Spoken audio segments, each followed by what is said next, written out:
Voilà, quand on nous parle de l'Ukraine, en fait, les médias voudraient bien qu'on regarde les choses en voyant pas plus loin que le bout de notre nez, c'est-à-dire en voyant juste les événements du jour. Et là, on nous dit, par exemple, dans Le Soir, le quotidien de référence en Belgique, l'Europe, honnête courtier en Ukraine. Donc, l'Europe honnête courtier en Ukraine, c'est comme si l'Europe, les États-Unis aussi, réagissent tout d'un coup parce qu'il y a des manifs en Ukraine, il y a de la répression. Et la question, c'est est-ce qu'on pense vraiment que ces gouvernements qui sont en train de plonger les populations en Europe, aux États-Unis, dans la pauvreté de plus en plus, que l'écart riche-pauvre ne cesse de s'agrandir, est-ce qu'on pense vraiment que ces gouvernements-là, quand ils vont à l'étranger, ils deviennent humanitaires et ils pensent seulement au bien des populations locales et à la démocratie? Si on veut comprendre le fond du problème, si on veut aller à l'essentiel, il faut toujours se poser la question, est-ce que les médias, dans cette affaire, dans ce conflit, m'ont parlé des intérêts? Tant qu'on n'a pas expliqué les intérêts économiques et stratégiques, on n'a pas informé et même on a désinformé et il devient impossible de comprendre le conflit en cours et il devient impossible de comprendre le rôle de l'Europe et des États-Unis. Et il faut absolument voir les choses sur une longue distance. Il ne faut pas croire que c'est une réaction à la dernière minute à des événements. Tout ça, ce sont en fait des agressions, des interventions qui sont programmées. Et en fait, tout pays qui est indépendant du système néocolonial de l'Europe et des États-Unis, qu'il ait un bon ou un mauvais gouvernement, ce n'est pas important.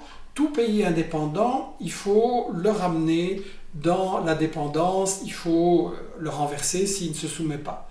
Et la question est, évidemment, c'est un programme à longue distance. Évidemment, les États-Unis ou l'Europe ne savent pas quand ils vont pouvoir réaliser cette intervention, ils ne savent pas si ça va réussir, ça dépend du rapport de force. Mais la chose qui est très importante à voir, c'est que on est toujours dans des événements qui sont planifiés sur le long terme. Et pour comprendre ça, en fait, on a les interventions déjà de l'OTAN en Yougoslavie, au lendemain dans Poker Menteur, j'avais analysé la guerre contre la Yougoslavie de l'OTAN. Et quand la première partie de la guerre est terminée, Solana, qui est alors le secrétaire général de l'OTAN, tire la conclusion, je cite, l'expérience acquise en Bosnie pourra servir de modèle pour nos opérations futures. Ça veut dire qu'ils savent déjà qu'ils sont en train d'installer l'OTAN comme gendarme du monde, alors que l'OTAN, en principe, c'était une alliance défensive contre l'Union soviétique. Ils savent qu'ils sont en train d'installer l'OTAN comme gendarme du monde. Et donc, en fait, il faut se poser la question, pourquoi ils ont absolument besoin de l'OTAN comme gendarme? Et ça, déjà en septembre 1993, trois experts de la RAND Corporation, donc le think tank de l'armée des États-Unis, ils disent l'OTAN doit sortir de sa zone, sinon il sera sans emploi. C'est très bizarre, donc on n'est plus du tout dans une alliance soi-disant défensive. Et en fait, si on veut comprendre à quoi va servir l'OTAN, ben dans ce livre-là, j'avais indiqué que l'OTAN se préparait à intervenir, dans trois directions. Et il y avait l'Ukraine et la Géorgie comme première direction, il y avait l'Algérie, la Libye, le Moyen-Orient comme deuxième, et un ensemble de pays du tiers-monde comme l'Afghanistan ou les pays africains comme troisième zone. Et en fait, tout ça, ça fait partie, et l'Ukraine aussi, de l'encerclement de la Russie. La Russie, c'est un rival. La Russie, c'est une puissance qui résiste aux États-Unis. Et donc, dans un autre livre, j'ai indiqué, en fait, le livre s'appelle Monopoly, l'OTAN à la conquête du monde, écrit au début 2000. C'est-à-dire qu'en fait, l'OTAN se prépare à jouer le rôle de gendarme et j'analyse à ce moment-là quels sont les pays où il va y avoir des interventions dans les années suivantes. Et il y a l'Afghanistan, bien entendu, il y a l'Iran qui est menacé aussi. Et l'Afghanistan, ça va se réaliser par l'invasion des États-Unis l'année suivante. Mais à l'époque aussi déjà, on indique l'Ukraine comme étant une zone stratégique à cause des corridors, pipelines, gazoducs, etc., qui en font une zone stratégique. Et en fait, l'Ukraine, c'est la pièce que les États-Unis et l'Europe veulent absolument contrôler, coloniser, pour affaiblir la Russie. Et ça a été dit très clairement par quelqu'un qu'on devrait lire beaucoup plus souvent, bien que ce soit un salopard, c'est Zbigniew Brzezinski, le plus grand et le plus important des stratèges de la politique coloniale des États-Unis. Et Brzezinski il dit plutôt dans une conférence en 1998 aux États-Unis, sans l'Ukraine, la Russie cesse d'être un empire en Eurasie, donc l'ensemble Europe plus Asie. L'Ukraine constitue l'enjeu essentiel. Et Brzezinski poursuit, si l'Occident devait choisir entre une Ukraine démocratique et une Ukraine indépendante, opposée à la Russie, en fait il veut dire opposée à la Russie bien entendu, ce sont les intérêts stratégiques et non des considérations démocratiques qui devraient déterminer notre position. Ça veut dire que Brzezinski et les États-Unis sont prêts à un coup d'État ou à s'allier aux pires individus, aux pires organisations pour enlever l'Ukraine à la Russie. En fait, c'est ça l'enjeu stratégique fondamental. Et dans le cas de l'Ukraine, comme dans le cas de toutes les guerres déclarées ou non déclarées, la question c'est toujours à se poser, c'est quels sont les intérêts économiques et stratégiques. Les intérêts stratégiques, on en a parlé, c'est à empêcher Poutine de créer un ensemble de pays, une alliance économique, une alliance stratégique en Europe et en Asie, et c'est encercler et affaiblir la Russie. Les intérêts économiques sont importants aussi pour l'Europe et les États-Unis. L'Ukraine, il y a des industries, il y a des usines, c'est une manière d'augmenter le territoire des multinationales occidentales. L'Ukraine, c'est aussi le grenier à blé de l'Europe, des terres agricoles extrêmement riches. Et ça, c'est la cible pour des firmes comme Monsanto, Cargill et toutes les multinationales de l'agrobusiness. L'Ukraine, c'est aussi un pays stratégique pour les gazoducs et les pipelines. Et donc, c'est aussi une main-d'œuvre très qualifiée. Et donc, tout ça, ce sont les choses dont l'Europe et les États-Unis veulent absolument s'emparer. Et la question, c'est pourquoi on ne nous dit pas, oui, c'est une rivalité économique, stratégique, c'est une guerre de fric en réalité. Et là, dans un autre édito du même journal Le Soir, on trouve la même chose dans Le Monde, dans Libé, dans tous les journaux. C'est toujours copié-collé depuis les déclarations gouvernementales. Mais dans le même édito de Béatrice Delvaux du Soir, elle disait, quand Yanukovych a été renversé, elle disait « le peuple s'est prononcé ».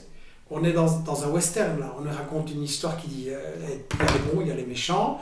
Les bons, c'est tout le peuple uni. Les méchants, c'est le dictateur qui est tout isolé. C'est pas ça. Tout observateur un peu attentif de l'Ukraine sait que l'Ukraine est divisée historiquement, religieusement, politiquement aussi, entre l'ouest et l'est, et le centre. Il y a différentes régions. Et donc, c'est pas par hasard que le meilleur journaliste, le meilleur connaisseur, à ma connaissance, de la Russie et de l'Ukraine en Belgique, un journaliste qui s'appelle Jean-Marie Chauvier, il a dit « Quand je vois ce que les médias belges racontent sur l'Ukraine, sur la Russie en général, c'est n'importe quoi, c'est la tête à l'envers, on n'est vraiment pas dans de l'information. » Et en fait, quand on dit « tout le peuple ukrainien est uni », en réalité, l'élite est divisée. Il y a effectivement une élite qui pense que c'est plus intéressant de garder les industries et de travailler avec la Russie. Il y a une élite qui est acquise et qui voit son intérêt à l'Ouest dans l'alliance avec les États-Unis et l'Europe, et donc les élites sont divisées. Mais si on regarde la chose du point de vue du peuple, en réalité, le peuple, à mon avis, il a intérêt à empêcher ces divisions. Le peuple en Ukraine, il souffre terriblement de l'effondrement des salaires, des acquis sociaux, du chômage, de la corruption épouvantable qui a été mise en place par de mauvais gouvernements qui effectivement ont obéi aux politiques de la Banque mondiale, du FMI, aux politiques occidentales et qui se remplissent les poches au détriment de leur population.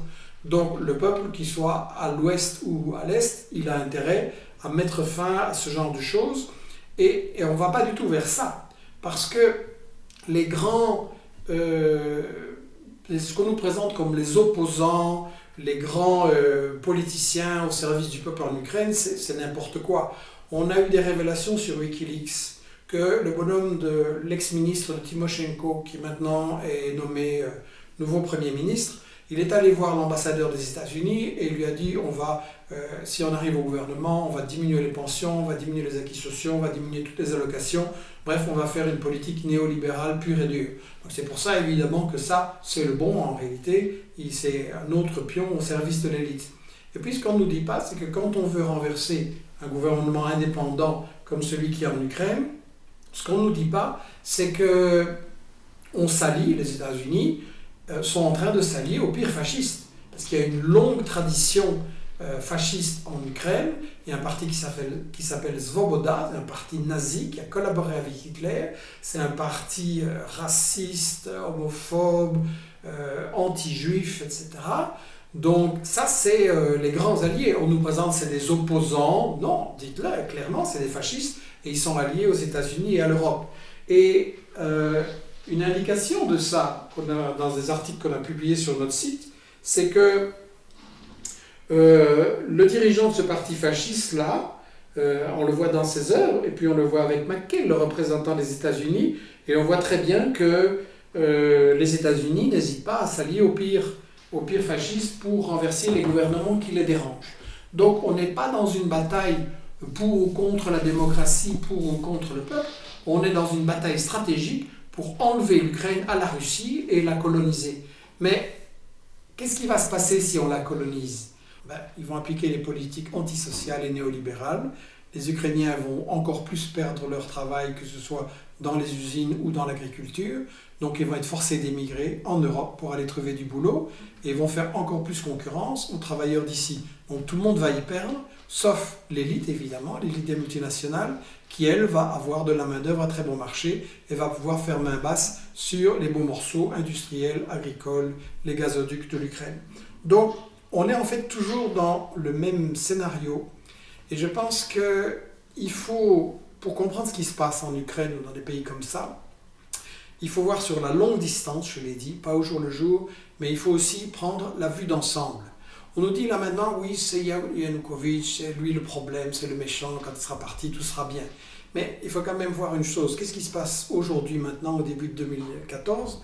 On a les États-Unis et l'Europe qui sont en train d'essayer de renverser un gouvernement en Ukraine, un gouvernement en Syrie, un gouvernement en Thaïlande, et aussi au Venezuela. Évidemment, ce n'est pas du tout le même genre. Il y a là-dedans des gouvernements qui ne valent pas grand-chose, il y a des gouvernements avec du bon et du moins bon, et puis il y a un gouvernement comme le Venezuela qui, lui, donne des emplois, un niveau de vie élevé, la culture, des soins de santé, l'éducation à sa population.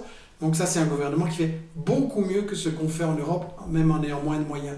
Donc on voit bien que les États-Unis et l'Europe qui essaient de renverser tous ces gouvernements, c'est vraiment une guerre globale pour recoloniser le monde et qu'il faut cesser de dire le problème c'est tel ou tel dirigeant, non, le problème c'est les États-Unis et leurs alliés européens et donc il faut comprendre leur méthode. On est toujours dans le même scénario. On a sur le long terme la volonté de supprimer l'indépendance des gouvernements qui sont indépendants et qui ne se soumettent pas. Et puis on achète un gouvernement de rechange, on investit dans des partis, même à droite ou fascistes, etc., qui peuvent être complaisants et qui peuvent vendre leur pays. Ce qui est grave, c'est qu'on s'allie en Libye ou en Syrie à Al-Qaïda, on s'allie à des milices nazies dans le cas de l'Ukraine, on s'allie à des terroristes. Tout est bon pour renverser des gouvernements qui nous résistent. Mais évidemment, après aussi, on utilise les mécontentements qui existent et on jette de l'huile sur le feu, soit on introduit des éléments provocateurs pour foutre le bordel, pour plonger ces pays dans le chaos. Et il faut bien voir que l'attaque contre l'Ukraine, c'est quelque chose qui fait partie de cette guerre globale pour coloniser toutes les régions stratégiques du monde, toutes les grandes ressources. Et ce n'est pas l'intérêt ni des Ukrainiens, ni des Européens, ni de personne, c'est seulement l'intérêt d'une élite. L'intérêt des Ukrainiens, c'est de se réunir, de chercher une solution aux problèmes économiques et sociaux, de trouver des dirigeants et un programme qui vont leur donner le bien-être, qui vont leur donner la démocratie. Et ce n'est pas du tout ça l'objectif ni des États-Unis ni de l'Europe. Et ça, les intérêts fondamentaux, jamais les médias n'en parlent. Et donc la question c'est combien de temps encore on va croire ces récits de la télévision et de nos médias.